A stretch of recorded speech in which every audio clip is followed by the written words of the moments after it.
මාව දල්වා නේද? නැතුව ඉතින් පොඩි කාලේ ඉඳලා. ඔයාගේ හොඳ රසිකේ. එලා වගේ සිද්ධුව කියලා. මේකයි මට පිච්චකට සින්දු කියන්න නම් බෑ. කිව්වොත් බල්ල බත් කන්නේ අයියේ. ඒක කියලා. ඕනේ ඔඩ. හරි.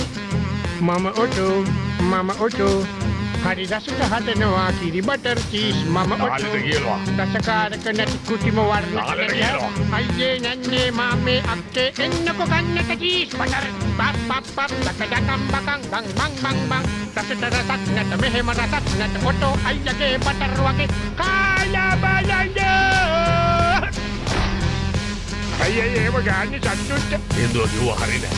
හරි නැත්තම් නවත්තන්න කිව්වද ඉවරනේ. You make me